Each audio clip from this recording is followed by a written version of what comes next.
နောက်တစ်ခုကတော့တရုတ် application ပေါ့နော်တီမူ application ကနေပြီးတော့ပစ္စည်းတွေဝယ်ရင်းနဲ့သူကdiscount လားဘယ်လိုလဲမသိဘူးအဲ့လိုမျိုးပုံစံပေးရပေါ့နော်ပြီးတော့အဲ့ထဲမှာရွေးလို့ရတယ်ကိုဘာလို့ကျင်လဲပေါ့ကြည့်လိုက်တော့သူပေးတဲ့ပစ္စည်းရလဲတရုတ်ပစ္စည်းတွေဆိုအရင်မကောင်းတော့လေအဲ့ဒါတိတ်မလို့ခြင်းဝယ်စရာတော့ရှိပေမဲ့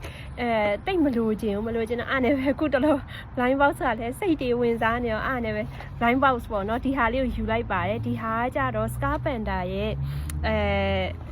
Winter Symphony ဆိုတဲ့ဟာလေးပေါ့နော် Winter Symphony ဆိုတဲ့ဟာလေးပါသူကတော့ဘာတွေပါလဲဆိုတော့ဒီမှာဒါလေးတွေတော့ပါတယ်တိတ်တော့မစိုးဘူးလို့တော့ထင်တယ်အကုန်လုံးနေချစ်ဖို့တော့ကောင်းတယ်သူဟာနဲ့သူဒါမျိုးလေးပေါ့နော်ဒါလေးတွေပါတယ်ဒီ secret ကတော့သူကအနီရောင်လေးတွေ့ဘူးတာပေါ့နော်တခြားရွေးရမရှိလို့ဒါကိုရွေးလိုက်ရတာအရန်အဲ့လို Scar Panda fan စစ်တော့မဟုတ်ဘူးအခုတလောကတော့ Twinkle ရဲ့ fan အစ်ဖြစ်နေတာ Scar Panda fan တော့မဟုတ်ဘူးเนาะဒါပေမဲ့အဲ့ဒါဒီဟာလေးကလည်းကြည့်တော့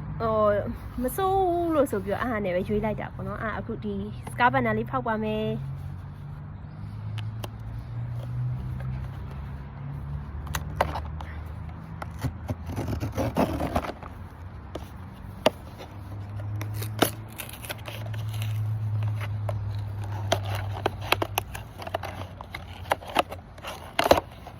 ကလေးမမြင်ရပါဘူးเนาะမမြင်ထားပါဘူးအဲ့တော့အခုထွက်လာပါပြီ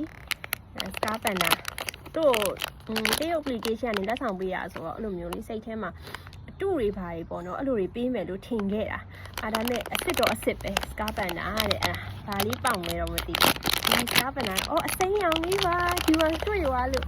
စိမ်းရောင်လေးပေါက်ပါတယ်အဲ့ဒါလေးကြည့်နေတာအဲ့ထဲမှာအဲ့ဒါစိမ်းရောင်လေးလက်ချစ်ဖို့ကောင်းပါတယ်သူကအနောက်မှာဘာလေးစာလေးတောင်ရေးထားပါတယ်ဘာလေးလဲတော့မသိဘူးပြီးမှပဲတေချာဖတ်ကြည့်အောင်စိမ်းရောင်လေးပေါက်ပါတယ်ကောင်းမလေးပေါ့နော်စိမ်းရောင်လေးပေါက်ပါတယ်သူကစိမ်းရောင်လေးရဲ့နာမည်ကကြတော့ပါတီတာတဲ့ပါတီတာဆိုပြီးတော့ပါတီတာဆိုတဲ့ဟာလေးကိုရေးထားတာဒါဒီမှာဒီကောင်မလေးကတော့လေမျက်လုံးလေးမှာပန်းအသေးပုံလေးနဲ့ပေါ့နော်ပန်းရောင်လေးအဲ့ဟာလေးကတော့တိတ်အမှန်တိုင်းပြောရင်တော့အဲ့ဟာလေးကတော့တမျိုးပဲမြက်ကွင်းကိုအဲ့လိုလုပ်ထားတဲ့ဟာတွေကိုတိတ်မကြိုက်ဘူးဟိုအရင်ဗီဒီယိုတွေထဲမှာလည်းပြောခဲ့ဘူးလေဟို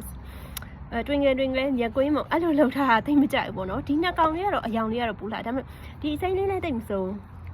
လက်ဆောင်ရတာဆိုတော့ဘာပဲဖြစ်ဖြစ်ကျေနပ်ပါတယ်ဒီအစိမ်းလေးပေါက်ပါတယ်ရှင်ကျေးဇူးအများကြီးတင်ပါတယ်